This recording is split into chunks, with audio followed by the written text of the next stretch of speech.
It is Friday, September 12th. I'm Scott Seidenberg. Here's what you need to know to make today a better day.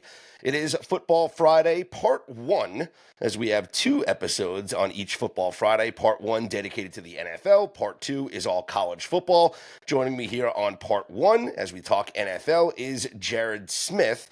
And Jared, last night on Thursday Night Football, it was the Packers dominating pretty much the Commanders. Final score was a little closer than the game because the Commanders did score late, and actually the back door was open. They had the ball with a chance to score under 2 minutes here.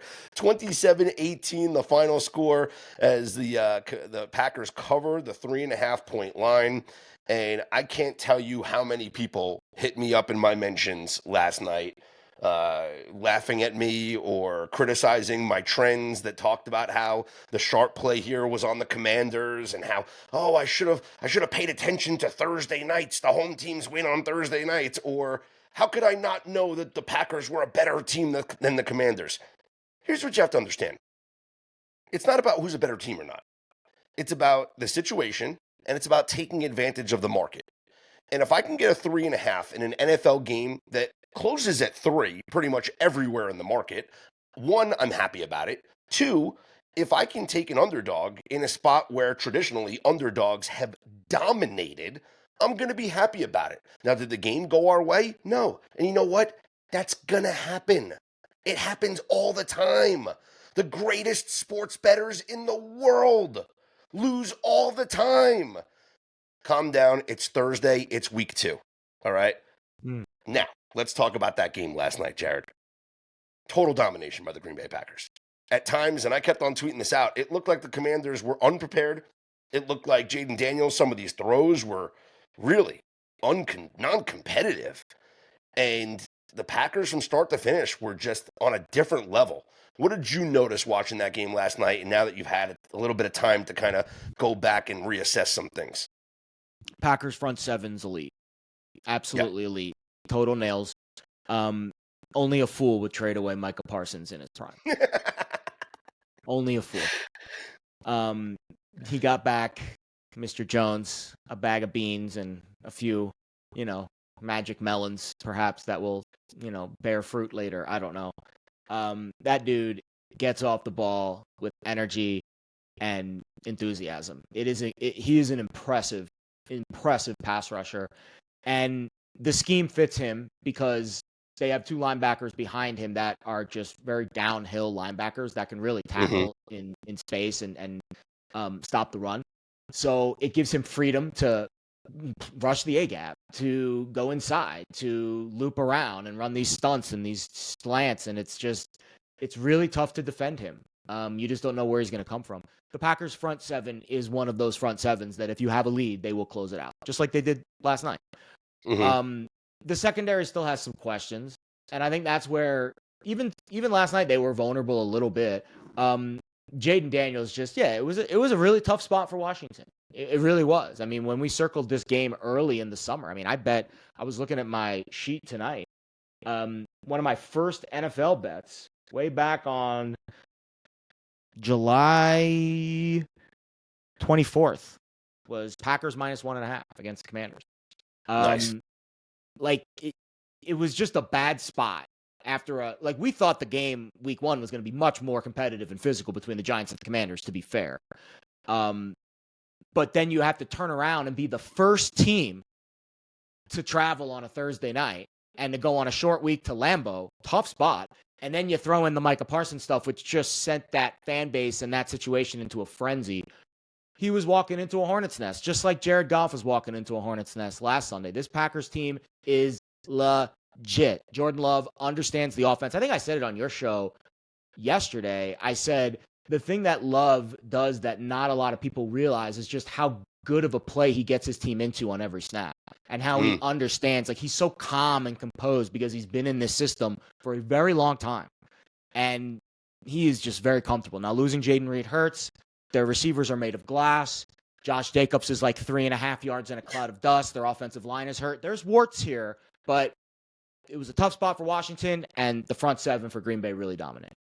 Yeah. And as far as the Thursday night thing goes, it's less prevalent in the beginning of the season. than it is at the end of the season. So I didn't think that the spot was that terrible for Washington. If you go look, like, I'm going to bring up a trend here, but home teams since 2021, in the first 4 weeks of the season, they're 6-10 against the spread in these games, in these primetime games on Thursday nights. And so it's not like this is such an advantage in the beginning of the year. Now, at the end of the year, my goodness, is it significant. Like, once the weeks start adding in and the wear and tear of the season, and you got to go and now all of a sudden play in the end of the year, traveling after your bye week or whatever, like, it is dominant how much these home teams do later in the season. But the first week of the season, second week of the season, I didn't think that Washington was at a big disadvantage here.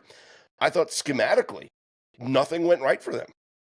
There looked like there was no creativity. The most creative play came on that late touchdown drive where they had the Eckler wheel route that took the defender out of the picture, and then they hit the receiver for a play. That was the only play that I looked at last night that I'm like, okay, Cliff, all right, now we're calling some plays here. Because it just felt like a generic offense. It just felt like, let Jaden Daniels drop back and see what happens down the field. But the Packers defense played great, and nothing opened up down the field.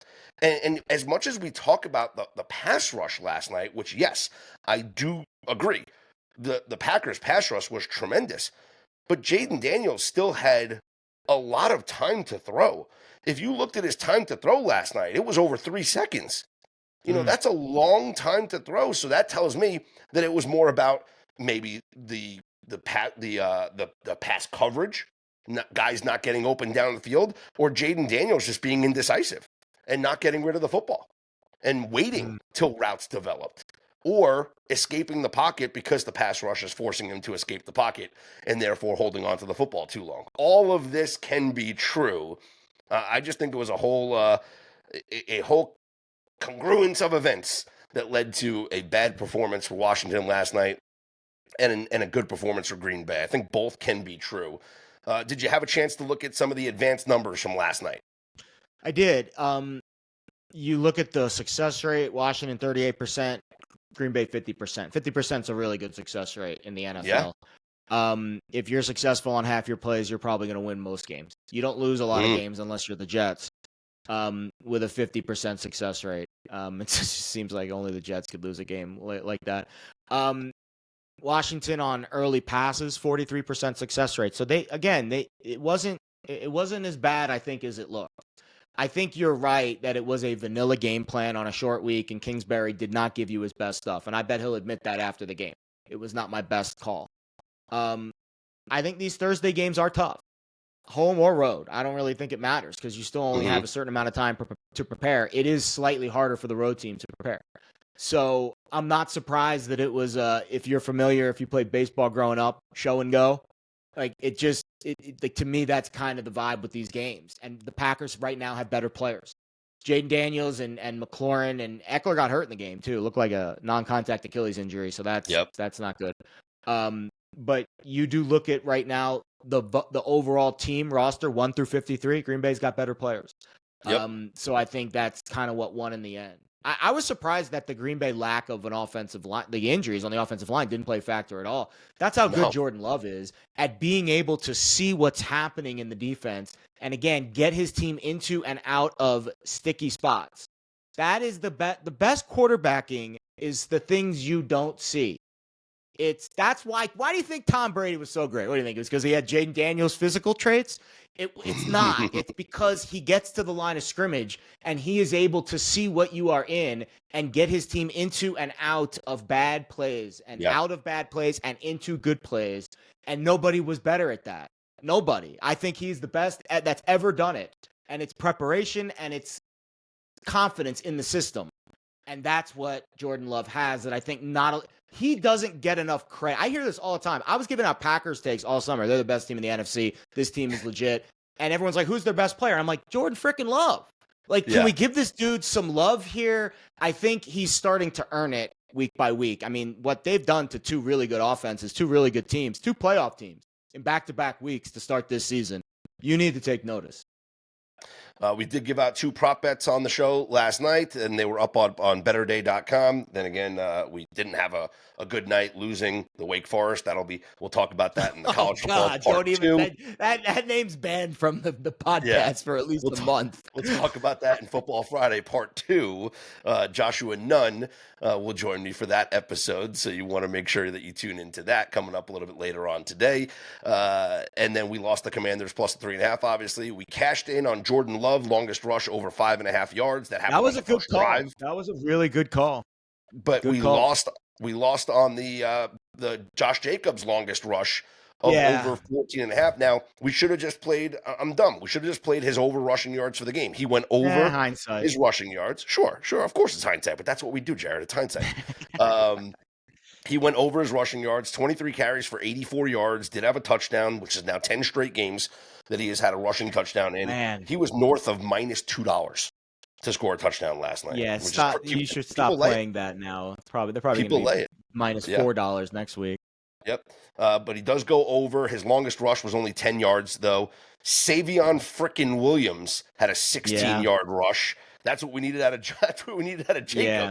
The 16-yard rush. Well, the problem is they don't give Jacobs the explosive looks. He gets the tough yards. I don't think Jacobs is a good guy for that category. I don't. I really don't. I think he's more of he's not a churner and burner. He's a tough yards, gritty yards guy.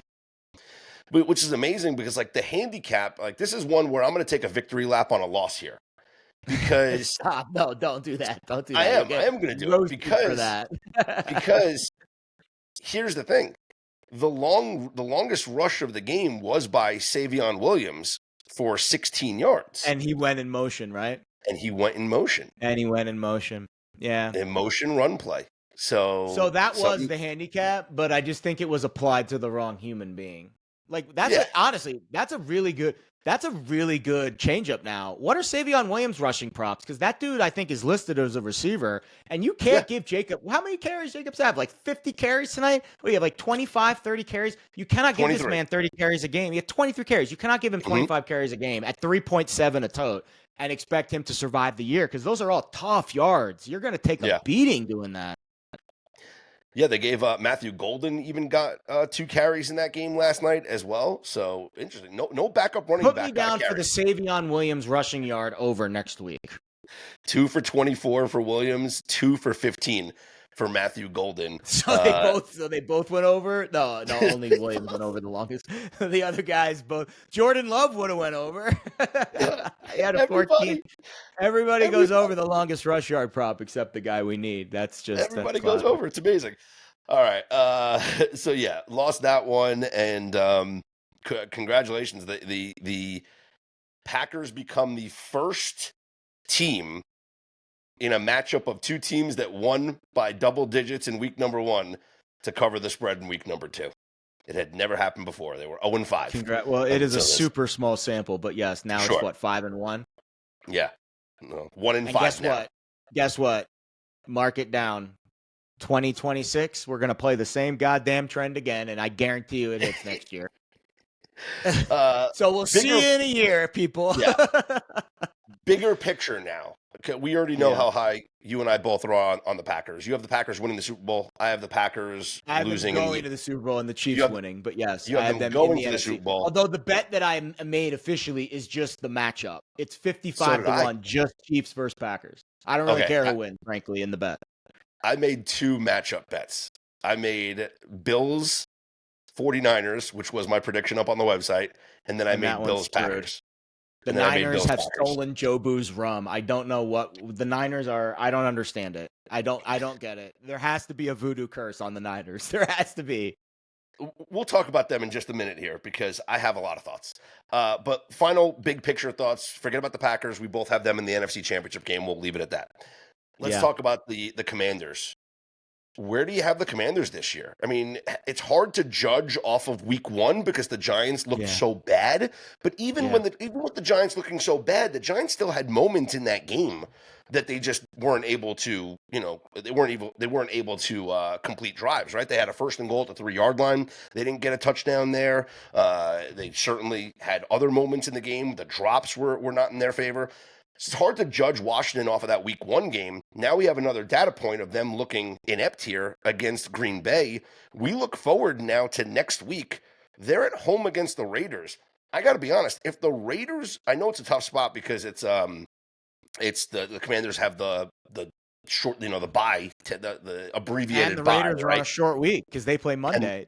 I'll be honest, that's a really good bounce back spot for Washington, I think. Yes, and the Raiders are on a short week and traveling cross country to go play the early game. Yes, that is a terrible spot for the Raiders. Mm-hmm. That is the worst spot of the week right there. And I will say this, if the Raiders win on Monday night against the Chargers, this would be the fade spot to fade them after that big division win at home to now go on the road cross country and play a 2-0 Raiders team. And then they play a Commanders team that looked terrible here on Thursday night. That would be the recency bias. We would 100%. The sharp play is on the Commanders next week.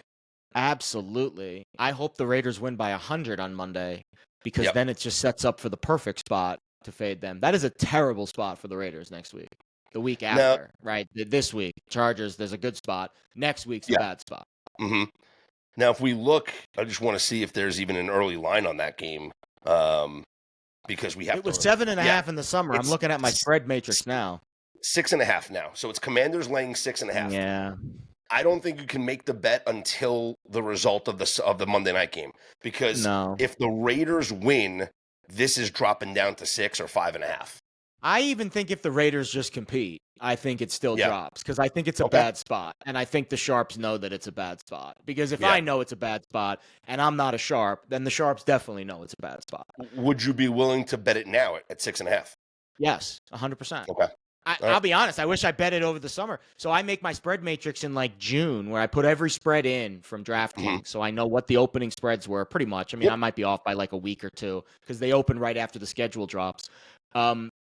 And it was 7.5 in the summer. I wish I made the bet then.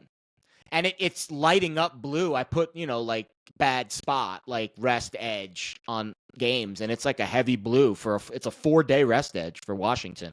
Yeah. It's a spot that I should have bet over the summer at 7.5. That is one that does jump out to me now moving forward for next week number 3. Okay, let's still talk week 2 here on this Football Friday episode of Better Day. I'm Scott Seidenberg. He's Jared Smith. Thank you for tuning in, and make sure that you're following the podcast wherever you get your podcasts. If you're watching this on YouTube, what's up? This is what we look like. Make sure that you are subscribing to the podcast Better Day wherever you get your podcasts from, and the Apple and Spotify links will be in the description of this video, so you can check it out there as well. Let's talk about those 49ers who are dealing with injuries. Brock Purdy now, it looks like he's going to be out multiple weeks. We have seen some movement on the spread here, significantly, for their game coming up against the Saints.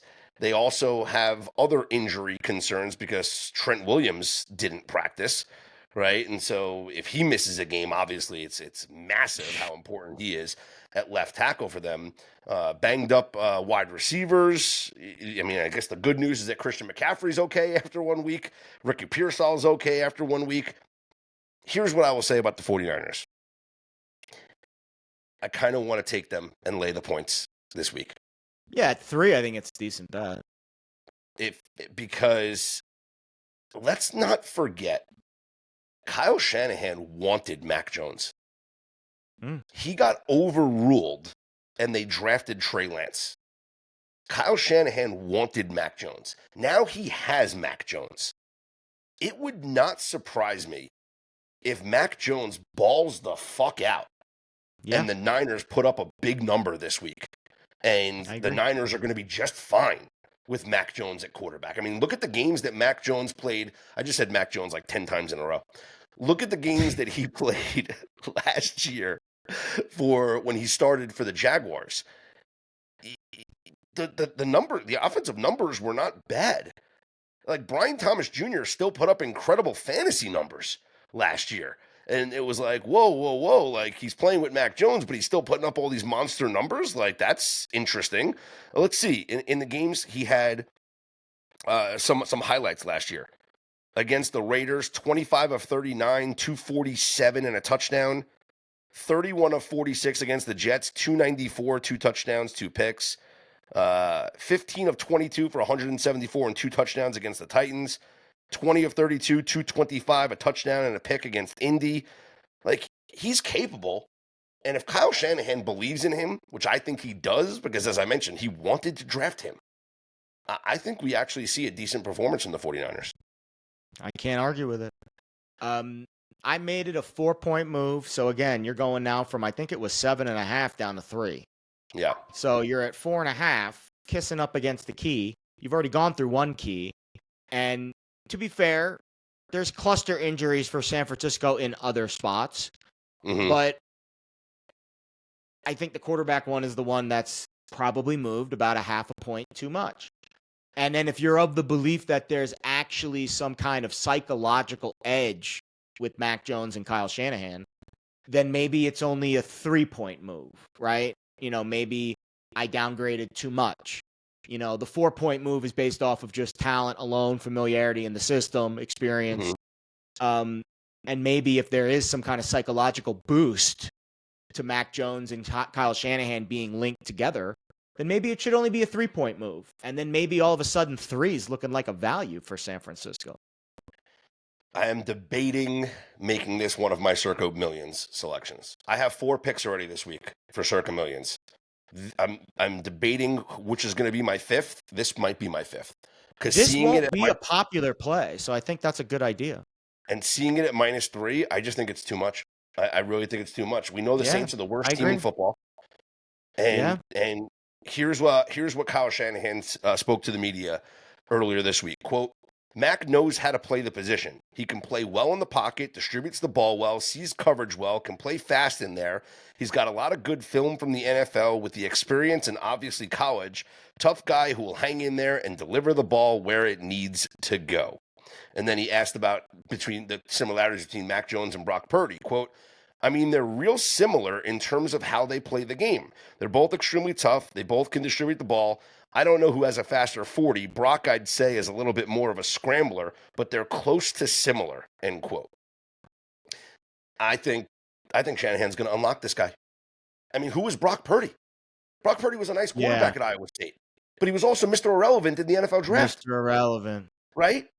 Mac Jones was what second overall pick? Third over, or no, he was later than that. Let's just be honest about the situation, though. How healthy McCaffrey is really is the key here. There's no setbacks. He looked great in week 1, and he's as fine. As long as he's good, I'm with you. I'm with you that Mac Jones can come in a short period of time, and in the short term, it's the hero effect. It's the fallen hero, But would I want him to be the quarterback the rest of the year? No. But in the short term, to go to New Orleans and get a win, I think you're in good shape. And the game might land 3, but they're not going to probably win by 1 or 2. So if you really think this is going to be a Niners smash spot, this might be your bargain basement value bet of the week. To get I think that's a roster this talented against the Saints roster that poor with Spencer Rattler a quarterback at a field goal price. That's exactly my take here. And Mac Jones, we know 15th pick overall in the draft, but Kyle wanted to take him at 3. And instead he got overruled by management. They wind up taking Trey Lance. Good thing they drafted Jones Brock go? Purdy. It was later in the first round, right? Mac was 15th. 15th, that's Mac right. Jones, yeah. But Kyle wanted to take him at 3, got overruled. People forget, he almost won the Heisman. That year that Devontae Smith won the Heisman, that was Mac Jones throwing to him. Yeah. Yes. You could have gone either way there, I think. And he had a great rookie year with the Patriots.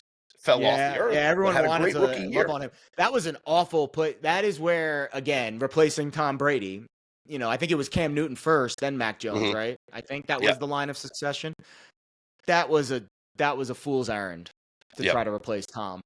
And with Belichick as your coach, who obviously, based on what we're seeing now, that was a lame duck. But I think the situation is much better for him to flourish. And he, to be fair, right? You said it. Played well in Jacksonville last year. He had his moments. I mean, just think about the pedigree. Think about the 2 guys that actually wanted you. Bill Belichick drafted you, and Kyle Shanahan tried to draft you, And then when you Yeah. became a free agent, he went and grabbed you to be the backup quarterback. Yeah, I mean, this is a So guy that played for Nick Saban, and I think Bill O'Brien was the OC then. I yeah, think. I might be wrong. I might be wrong. You can fact was it check me. Sark? It Was was it either Sark back Sark or then? Bill, one of those two, Yeah. calling plays for him. Yeah. So I'm a believer in Mac Jones this week here for the 49ers. Let's run through the rest of the schedule here on Sunday. Let's talk about his former team, the Jaguars, at the Bengals. Cincinnati laying north of a field goal here against Jacksonville. Did you see enough from Cincinnati against the Cleveland Browns in week number 1 to want to lay 3.5 here against the Jaguars? Absolutely freaking not. Are you kidding me? I don't think I would take 3 with Cincinnati right now. I mean, honestly, I am scared.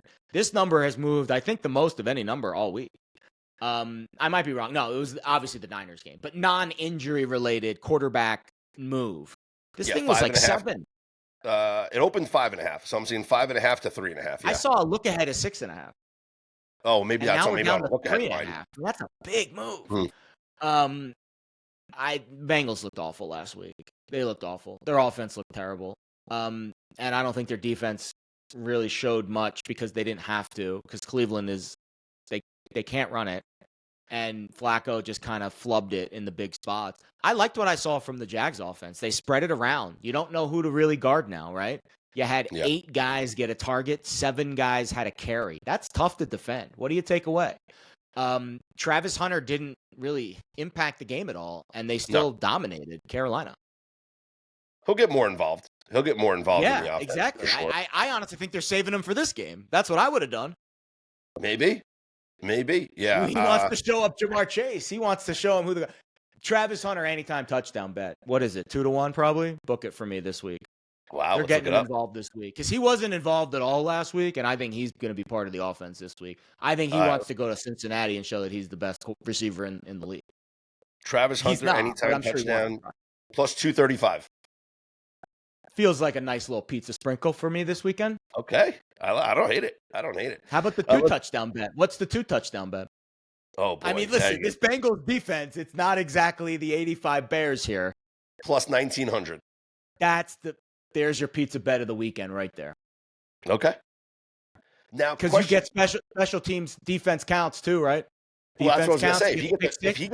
If he gets a pick 6, does it count? Pick 6 counts, right? Does it? It has to, right? He scored a touchdown. I'll be honest, if it better. Because if he gets one and he doesn't get, I'll be pissed. Could you imagine he catches a receiving touchdown, then gets a pick 6, but he doesn't get credit for the second touchdown? This is an unprecedented situation. When have we ever had an anytime touchdown guy also be eligible to get a defensive score? I mean, it would be playing defense. It would be Dion, but we didn't have DraftKings Sportsbook back then. DraftKings did not exist when Dion was playing. Yeah, right. But like, could you imagine if they don't cash your bets and they're like, oh my God, if I bet anytime touchdown and he only gets a pick 6, I'd be furious. I'd be livid. But here's livid.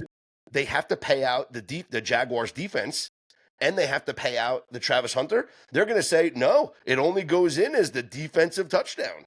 Wow. I don't know. I don't know what the rules are. This is a loophole that I really hope happens at some point. I hope he gets a pick 6. Oh, my God, please. I mean, because you can bet Jaguars defense or special teams at plus 475. So, like, I wonder. I would be livid if he had a pick 6 and I had an anytime touchdown bet and I didn't get a catch. I'd be very upset. Especially because part of the handicap is he plays both ways. That should be priced into his number. And if it's not, then it's a bad number. Wow. Okay, let's move on. Giants are at the Cowboys. We have seen a lot of movement here on this spread. And no, it's not me moving the line because of my love for the New York Giants this week and the ultimate fade spot here for the Dallas Cowboys. But this is now down in some spots to 4.5, 5.5 at Circa here in Vegas with the Cowboys as the home favorite. I think a lot of it has to do with Deron Bland probably not playing for the Dallas Cowboys. So that's a big impact there. But a lot of love, a lot of sharp love for the New York Giants. The Giants were the number 1 most selected team in Circa Millions last week. Will they be amongst the top 5 this week? I don't think so. Okay. I don't think so. I feel like people are I mean, it's a pretty sharp pool, but it's millions, so it's pretty public too. I feel like the Yeah. public's kind of had enough. Let's leave it at this. If Dallas wins by 30 this week, do they even let Dable back on the flight home? Like, if If the Dallas Giants don't score a touchdown this week, do they let him back on the flight? I know. Listen, I think I told you this. I posted this that I think Dable's going to be the first coach fired, and I Yeah. got a lot of pushback. Everyone responded, Mike McDaniel, and like obviously, yes, him too. Yeah. But I think there's more pressure on Dable and Shane because just how influential Mara is with the team, whereas the Dolphins owner not as involved. So I think Mara's fed up. You go down to Dallas and lose by 30. Oh man. Whew. That it would be bad. Oh my goodness. Yeah, I don't know. I think the Giants can win this game. I'm not sold on the Of course. Cowboys. They probably will because Dallas has their issues too, and this is a great bounce back spot. But Dallas looked okay last week. Dak looked okay. They're going to be a high scoring team. Bet the over. How about that? What is Hooker that and right Bland both banged up for the Cowboys. That's cluster injury in the secondary. 44.5. Yeah, I mean, if you get a 44, right, that's a key. Yeah, I like that. Okay, let's go ahead and we'll lock that in, and maybe an over on the Giants, best bet there. I already have the Giants at +6, so I'm happy about my CLV that's here. A good bet. Hopefully we're not shining that trophy up and celebrating it after it loses again. Okay, the Bears are at the Lions. We have Detroit as a big home favorite here, laying 6.5 against the Bears. Is this still love for what the Lions were and not what the Lions are? No. Bad spot for Chicago. And also, let's be honest, they didn't look great. I think this is purely reactionary to what we saw from Chicago in the second half of that game. And when you now look at the result with Green Bay and Washington, like Green Bay's legit. I told you guys on the pod a few days ago, Detroit ran into a buzzsaw. They ran into a buzzsaw last Sunday. Green Bay is legit. And I don't think that result against the Packers needs to be like, oh, man, Detroit sucks now because they lost both their coordinators. They go back inside. They face a Bears team that's licking their wounds. One day less prep. Ben Johnson had deer in headlights look in the second half of that game. Yeah. I think the pupil will succumb here to the master. I think the Lions win this game. I do. Don't we usually see the coaches beat their former coordinators? I know Belichick used to dominate his former guys. Right. Yeah. Saban would dominate his former guys all the time. It's interesting. Yeah, we'd have to take a look at all the situations here, but I would lean towards the Lions. It's a big number to lay here in a division game, but I honestly like the over in this one too. I think there's going to be points scored. The Lions, they didn't score anything last week. That's going to change this week. And the Bears offense has shown that they have some ability here, especially with Ben Johnson calling the plays. So I think we can get a high-scoring game indoors there. Total is at 46.5. I'd be in anything under 48. I'd be in here on this total. Let's move on to the Rams at the Titans. And Stafford really didn't look like he was having any ill effects from the back issue that plagued him in the preseason. It's not like they dominated that game. I thought defensively they played really well against the Houston Texans. Now you have a Rams team that is laying 5.5 at Tennessee, where Cam Ward just couldn't get out of his own way against the Denver Broncos.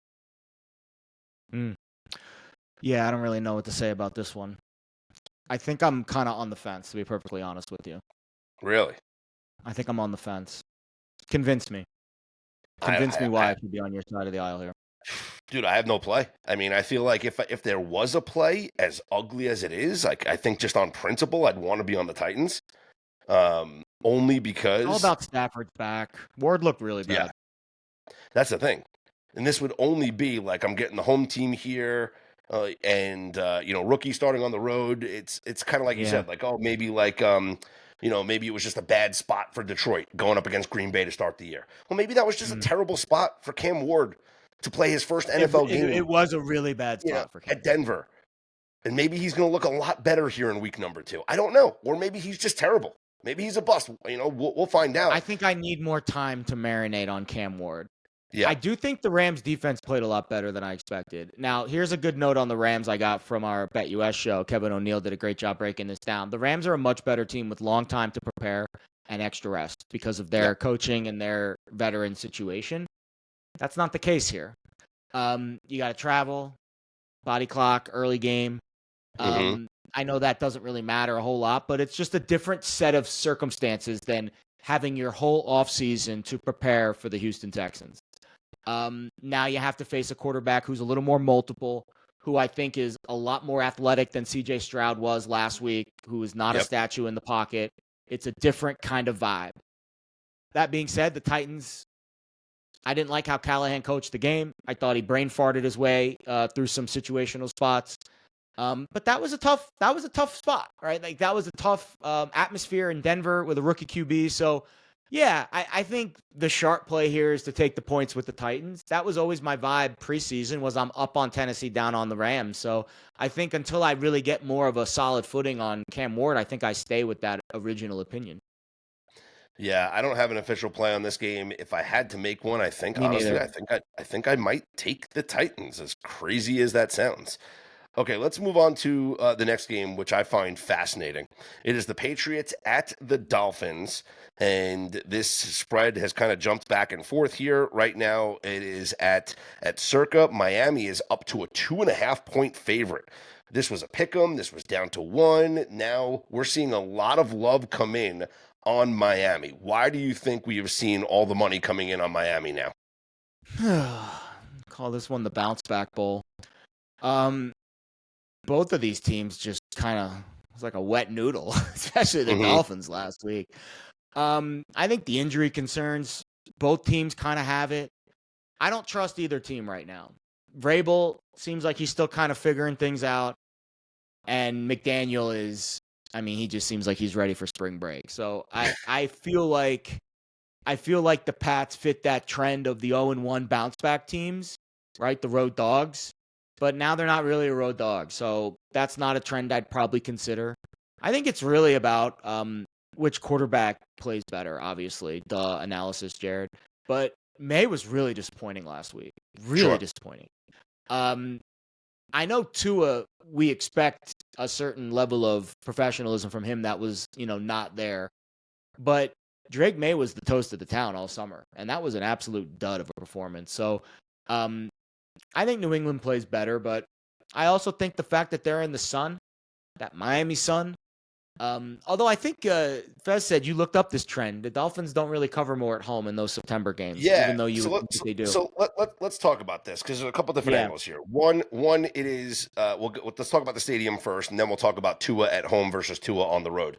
The Dolphins redid Hard Rock Stadium in 2016. They re-engineered the stadium. They did some renovations. They built those canopies up on the roof. And what it did was it created a part of the field that was in the shade, which is the Dolphins sideline. And then the other part of the field, which is the opposing sideline, stays in the sun. And they talk about this during game day. It's like 15 degrees warm, hotter or cooler on the Dolphin sideline. It's hotter on the opponent sideline. So in September, the heat does get to the road teams. And the Patriots going down to Miami has been a house of horrors for them. I think a lot of that narrative is built into this spread here. But I looked it up. Since they did that stadium renovation in 1 o'clock games at Hard Rock Stadium in the month of September since 2016, the Dolphins are only 6-6 against the spread. They're 7-5 straight up, only 6-6 against the spread. Now, under Mike McDaniel, though, he's been there since 2022, and they have won the last 4 games. They've covered 3 of them. So they are undefeated 4-0 under Mike McDaniel in these September home games. I think that's important because I think having trends and when the coach leaves matters because then a whole new cycle of coaches comes in and it's like a brand new team. Plus, also, we know that under Mike McDaniel, they run the highest rate, one of the highest rate of motions in the NFL. They have all those speedsters that the opposing defense has to run after. I think Miami bounces back. I think Miami bounces back. I think the Heat does have a factor when you're running after Tyreek Hill and Jaden Waddle and HN and Don't be surprised if we see some love from Ollie Gordon this week for Miami. And then Yeah, that Tua is was such a fluky result last week. Like, who yeah. thought Daniel Jones was going to be a top 5 success rate quarterback in week 1? To me, Like this that, is like that felt like the fluky result of the week, and Indy's not that good. They are not that good. to me, this is like the ultimate recency bias game. No one wants to bet on Miami this week. No one wants No to one bet wants to Miami bet this on week. Miami. Yeah, Miami I mean, might. everyone fired the coach. You should see the replies to that tweet Yes. I sent out about Dable. Yeah. In people's minds, the public's minds, McDaniel's fired. He's the worst coach in the league. I don't know if that's true. I will die on the Dable first coach fired hill. I will die on that hill this year. Tua is 4-0, both straight up in ATS against the Patriots. He is that's at home, by the way. Tua and Mike McDaniel, excuse me, together 4-0 straight up in ATS against the Patriots. And then Tua's just so much better at home than he is on the road. He really has played a lot better at home here. Let's see. Dolphins, 1:00 Eastern time. In the last decade, this is Evan Abrams of the Action Network has this 43-21 straight up, 20-5 straight up with Tua. Outside of the 1:00, just 8-8 straight up at home. The Dolphins are winning this game. By the way, I have both New England and Miami under 8.5 wins this year. One of them is going to be 0-2. I have New England under 8.5. So yeah, this would be a big win for me. I think the Dolphins might be my fifth selection in circa I think millions. that's a good one. I wish that I put anyone in except Washington this week. I have a lot of it's pretty much all dogs for me. It's the Raiders, it's the Giants. Yeah, I have a lot of dogs I like this week too. Yeah, the Dolphins might be the favorite that I take, and I think it's only one in the contest, so I'd have to double check that. But yeah, I think this is a huge bounce back spot for Miami. We already talked about the 49ers and the Saints. I would lay it with the 49ers, especially at 3. Yeah. I think Mac Jones is going to be fine in this spot. Bills and Jets. I love the Jets here. And I might be a sucker, Jared. I might be a sucker. I absolutely love him here. Justin Fields looked serviceable in week number 1. And the Bills defense, yeah, they allowed a lot. They allowed a lot here to the Ravens. And it was Lamar. And I know it's Lamar and it's not Justin Fields, but Justin Fields has a very similar skill set to Lamar. Yes. And he can scramble and run. And if the Bills defense wasn't able to contain Lamar, they're not going to be able to contain Justin Fields. I think this is an over game as well. Like, I know it's like I'm talking myself into overs here, but you know what? When I feel like the underdog is going to score a ton of points, and I know the favorite's capable of scoring, I mean, I can see this game easily going over 46.5. Yeah. I do think the Jets, I just couldn't get there because the number, I want 7. Fez made the game 7. I don't think we're going to get a 7, but the spot screams Jets, right? 0-1 underdog, 1-0 favorite. Like it Circus screams down Jets. to 5.5. Yeah, you're not getting a 7. The 7s are long gone. The Jets gained 6.5 yards per play and were a plus 6% net success rate and lost the game. That's because their punt returner had a brain fart, who, by the way, he got cut this week. Yep. And that I like that. I like that. I like that Aaron Glenn saying you cannot turn the ball over in big spots on this team, or you will not be on this team. Mm-hmm. Ed Oliver also popped up on the injury report this week. Yes. That is very impactful for the Bills stopping the run. He was like the only guy that was in the backfield against the Ravens the other night. So that's why I think you saw a lot of significant line move here. Yeah. Mm-hmm. So Jets, as I mentioned, I got it at 6.5 earlier in the week. It is at 5.5 at Circa. There are still 6.5s out there. We're looking at FanDuel right now, and the Jets are still. Yeah, I'm going to take 6.5. I think 6.5. I didn't mention this during the Saints Niners because we breezed through it real quick, but I'm on the under in that game too at 41. I can see it. I don't think the Saints score. I think that game feels like 27-10. I think the Niners defense is legit too. Yep. This is going to be really good for my Nick Bosa Defensive Player of the Year ticket. Yeah, he has a couple. Let's hope Nick Bosa gets like 6 sacks tomorrow. Yeah. Oh yeah, it's happening. Seahawks are at the Steelers, and right now, looking across the board here, I'm seeing Pittsburgh a 3-point favorite all across the board. Are you playing anything in this one? I mean, you think you want to take 3 with Seattle. That's kind of what the trends say, the market trends say. The Steelers had a fluky win, right? They don't get that punt, return, fumble, I think, the Jets probably win that game. The Seahawks kickoff, off yeah. kind of a fluky loss, although if you take 3 with Seattle, you're putting your hopes. Actually, 2 reasons why. One reason why, 2 words, I can't bet Seattle in this game. Sam Darnold. Because at 3, they need to win, you're hoping for a push. So I'm not there with old Sammy Sunshine. I can't get there on the road. I can't do it. Feels like an under game. I mean, it's a low total, but then Maybe. again, I thought the Jets was going to be an under game, and the Jets' Yeah. offense looked good, and Aaron Rodgers looked good. So if Aaron Rodgers looks good, I mean, these should be good defenses. The Steelers' defense should be good. The Seahawks' defense we thought was going to be good. So it feels like an under game, but after what I saw last week, I don't know if I can do it. Let's move on to the Browns at the Ravens. Heavy line here for Baltimore. Coming off of that loss, this is the same situation that happened last year when it felt like everyone was saying, there's no way the Ravens are going to go 0-2. Are you kidding me? Let's just load up on the They're Ravens. not Ravens going 0-2. It's not happening. Ravens in Survivor, Ravens in a teaser, all the Ravens money. And what happened? They blow a double-digit lead and lose to the Raiders last year. Put the Ravens in your Survivor pool. You're safe this week. 11.5-point favorites. You're saying they will not lose. This week. They're not going to lose. Although I will say this. This is the one thing that's scary. And I did this exercise with Fez and the crew today or yesterday on the BetUS show.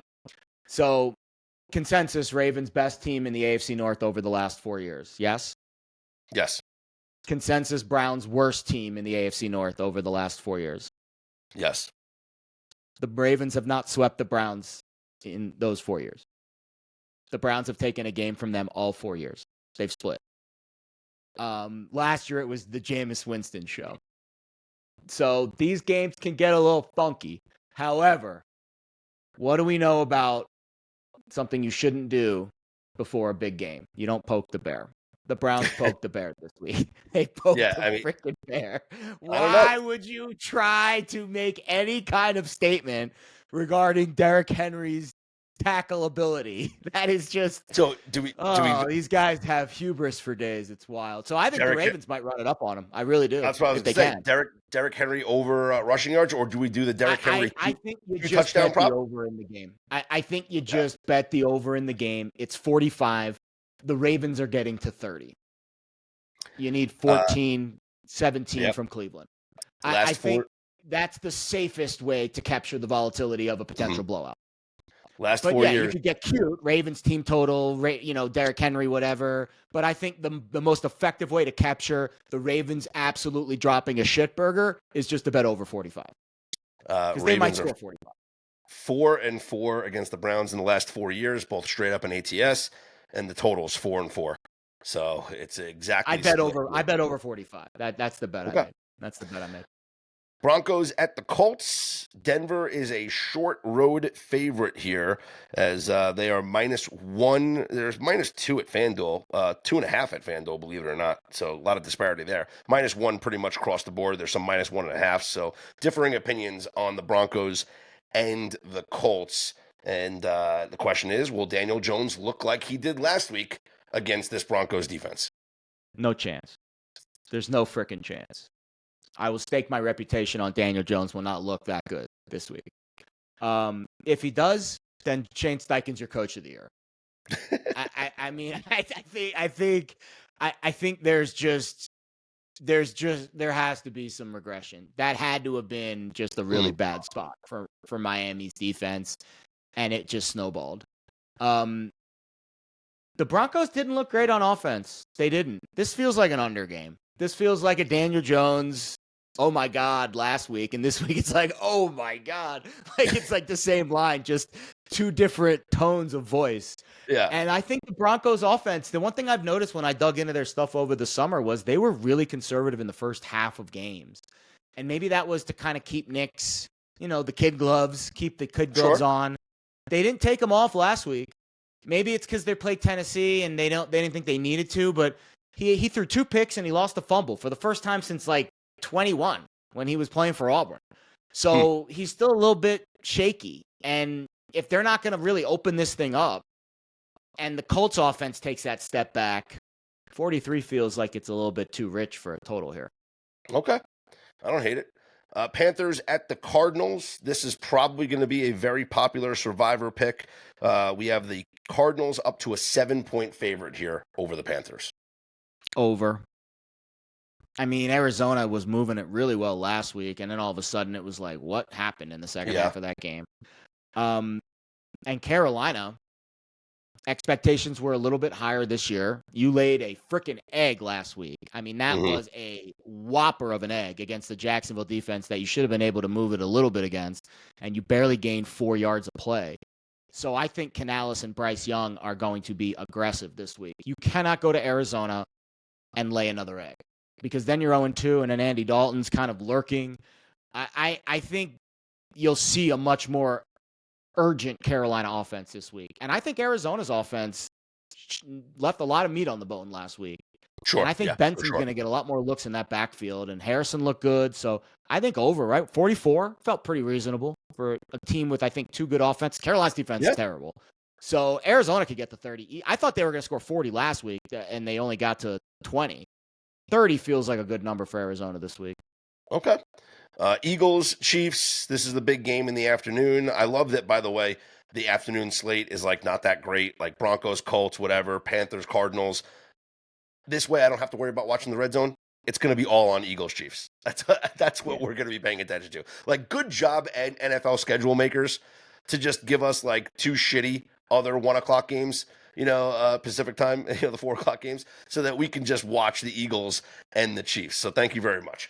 That being said, 9 games in the early window, though, which is a lot. Yeah.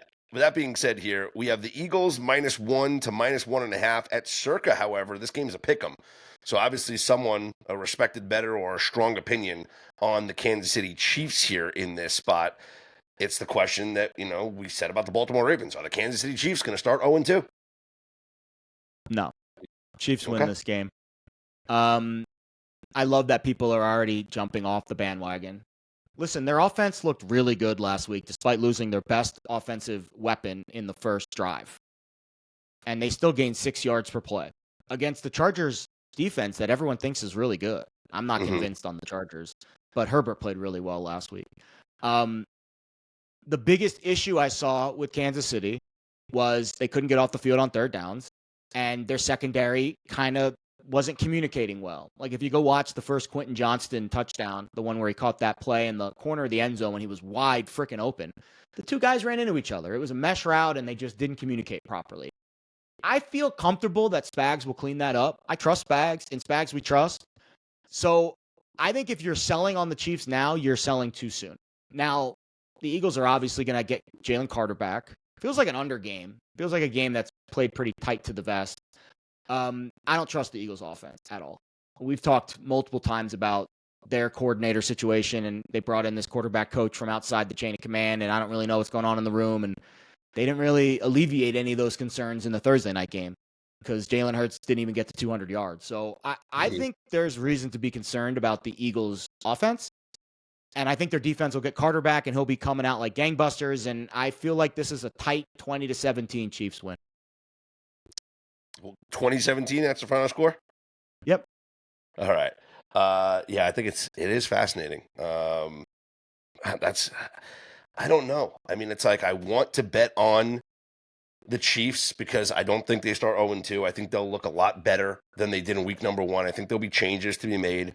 The Eagles are just so damn impressive in every aspect here of football. And with Jalen Carter back, I got to imagine the defense is going to be fine. The thing, though, is like, Xavier Worthy's out. Is it going to be all on Juju? I don't know if he's 100% out yet. He practiced today. He might play. He might not be 100%, but he was limited. So maybe he plays. That's a big one. But at least now you're planning for some packages without him.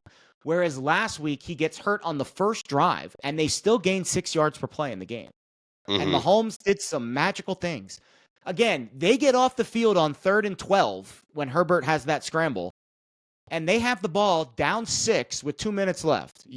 So it was that one play, really. And I thought they played very poorly defensively, and they still had a chance to get off the field in the final 2 minutes and give the ball to the best player in the sport to go down and win the game. I think the Chiefs are going to be okay. It's an interesting spot because, like, they're both off of extended rest. The Eagles with the one Yeah. extra day for playing on Thursday. Like, I didn't realize that when I was looking at, like, I wanted to see how the defending Super Bowl, like, I wanted to see teams that played in that first game on Thursday, how they did in week number 2, Mm, because they're on the extended rest, and it's like the sure. first rest advantage of the season. Yeah. And and Only straight one up, day though. yeah, straight up, those teams did incredible. It was like 64% straight up they win the games, but it's not that big of an advantage here because I mean, they played on Friday. Are we concerned about the travel back from Brazil at all? Like, does that factor in your No. opinion, or no? No. Travis Kelsey's been traveling all over the world all year. He's fine. No, He I'm cer- joking, obviously. I think it matters a little bit because it's really 2 days, right? yeah. Net rest. Because the one day for travel, it was a tougher travel spot for sure.